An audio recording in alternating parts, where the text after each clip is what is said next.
Adegan berpindah, Oh Jin sekarang mencoba masuk rumah Tuan Jake, mencoba mencari sesuatu yang mungkin bisa membantu untuk membawa Max pulang.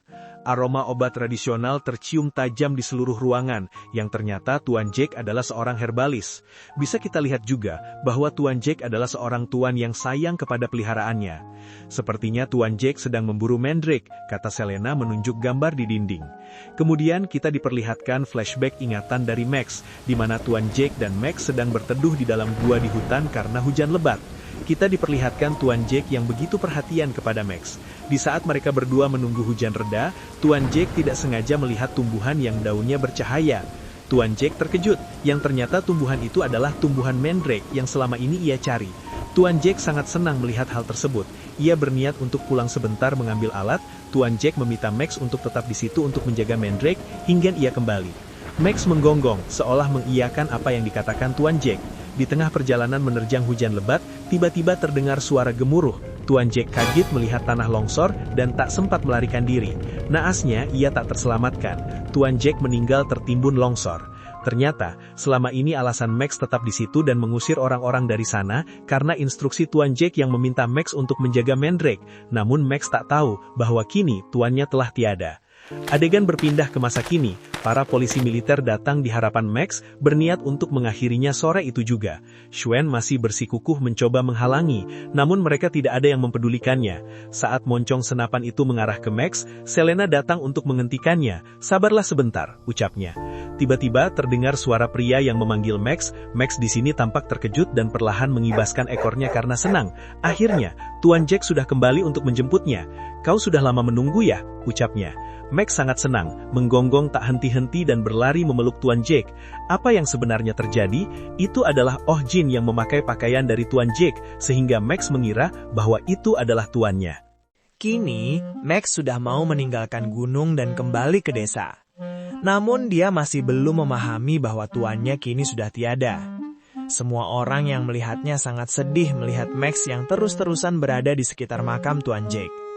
Namun syukurlah, kini Max sudah mau membuka hati kepada orang-orang yang menyayangi dan merawatnya tanpa henti. Keesokan harinya, Xuan datang ke klinik Oh Jin untuk mampir. Dan ternyata tidak hanya mampir, Xuan menunjukkan sebuah tanaman aneh yang sedang tertidur pulas di dalam pot. Selena menjelaskan kepada Oh Jin bahwa itu adalah tanaman mandrake, namun seharusnya tumbuhan itu tidak mencuat keluar.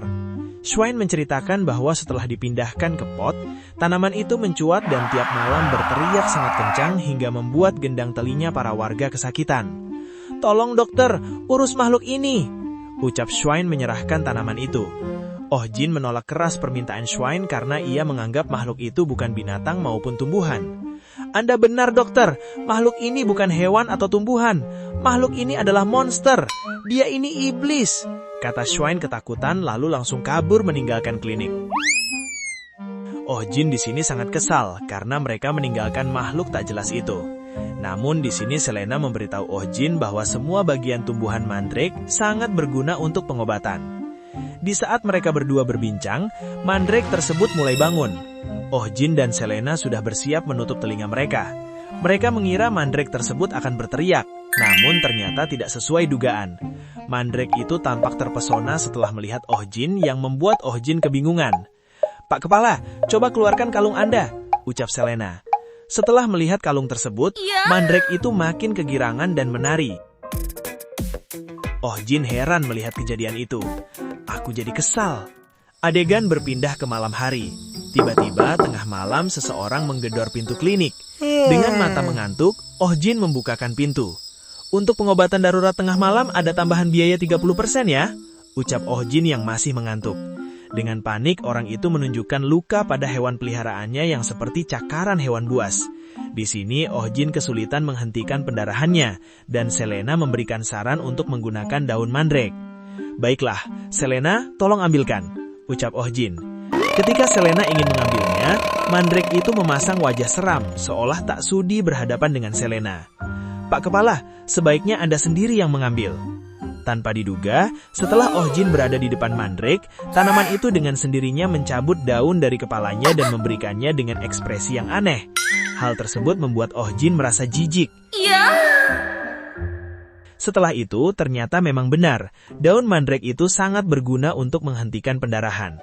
Setelah pasien itu pergi, Oh Jin berniat untuk kembali tidur. Namun, lagi-lagi seseorang mengetuk pintunya, dan ternyata peliharaannya mendapatkan luka yang sama. Oh Jin sedikit kebingungan dengan kejadian itu. Di sini, anak dari pasien mengatakan bahwa mungkin pelakunya adalah serigala peliharaan Baron Doel. Anak itu menjelaskan bahwa Baron Doel suka melepas serigalanya ke hutan untuk memburu peliharaan-peliharaan lemah milik warga. Setelah pengobatannya selesai, Oh Jin tidak bisa tidur dengan nyaman selama 1 minggu ini. Para warga selalu mengetuk pintunya. Oh Jin tak tahan lagi dengan apa yang terjadi dan mengajak para warga untuk melakukan demo di depan kediaman Baron Doel. Di tengah-tengah teriakan demo tersebut, tiba-tiba prajurit Baron Doel keluar dari mansion. "Mana yang namanya Kim Oh Jin?" ucap prajurit itu. Oh Jin sangat ketakutan, mengira prajurit sudah tahu bahwa ia dalang dari demo tersebut. Namun tanpa diduga, para prajurit memberi hormat padanya dan meminta Oh Jin untuk masuk. Kita ditunjukkan bahwa peliharaan Baron Doel ternyata mendapat luka cakaran. "Tolong dokter, selamatkan Makmaku. Saya akan memberikan apapun," ucap Baron Doel memohon. Oh Jin kebingungan melihat hal ini. Keesokan harinya, kabar tentang monster yang menyerang hewan peliharaan sudah menyebar luas. Mereka juga membicarakan tentang Baron Doel yang mengerahkan pasukannya untuk memburu monster misterius itu. Namun, Oh Jin mencurigai sesuatu.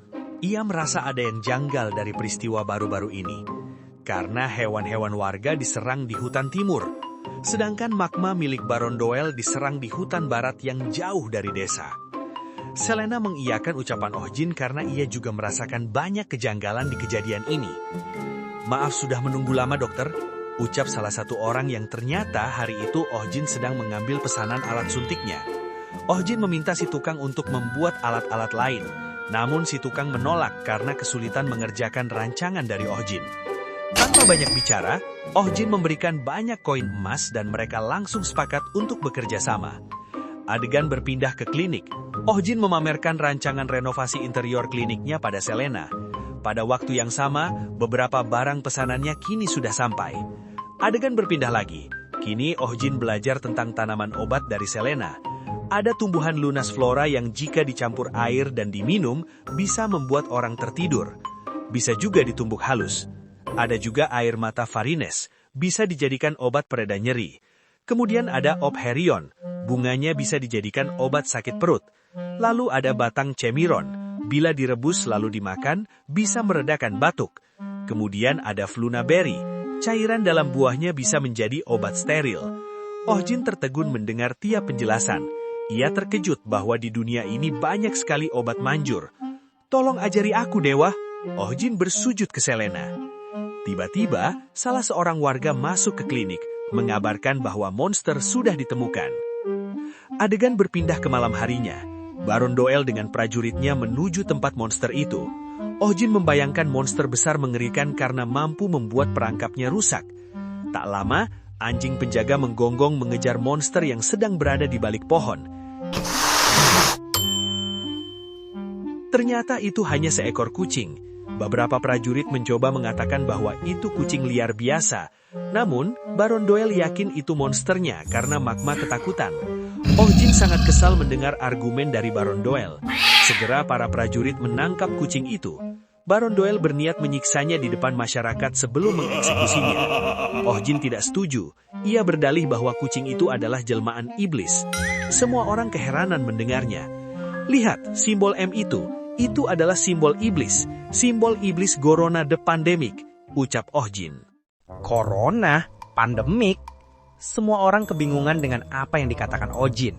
Oh Jin masih menjelaskan jenis iblis itu. Iblis yang membasmi hampir dari setengah populasi umat manusia. "Dokter, kau menganggap kami bodoh ya?" teriak salah satu prajurit tak percaya. "Tuan Baron, Anda jangan percaya omong kosong ini," ucap si jenderal. Namun bisa kita lihat bahwa Baron Doel menelan mentah-mentah ucapan Oh Jin dan ketakutan. "Dokter, apakah yang kau katakan itu benar?" tanya Baron Doel. Oh Jin mengiyakan, mencoba meyakinkan orang-orang dan mengatakan bahwa ia yang akan menyelesaikan iblis tersebut. Oh Jin meminta bantuan Selena untuk meyakinkan orang-orang. Dengan malas Selena mengiyakan apa yang dikatakan bosnya itu. "Tuan Baron, perkataannya tak masuk akal," ucap jenderal itu. Adegan kini berpindah ke klinik. Ojin membius kucing itu dan mengobati luka-lukanya. Selena bertanya kenapa Ojin menyelamatkan kucing tersebut. Ternyata Ojin mencurigai Baron Dowell yang berniat menjadikan kucing itu sebagai kambing hitam. Selena terkejut mendengar apa yang dikatakan Ojin. Pak Kepala, mungkinkah? Ojin menunjukkan data-data pasiennya. Dari ukuran dan kedalaman bekas luka magma diserang, hewan yang berbeda. Mendengar penjelasan tersebut, Selena menduga bahwa peliharaan warga diserang oleh magma, sedangkan magma diserang oleh kucing itu. Ojin membenarkannya. Ojin dan Selena penasaran dengan bekas luka aneh di tubuh si kucing, namun tak mendapatkan jawaban apapun. Pak Kepala, kukira Anda hanya dokter mata duitan. Ternyata Anda...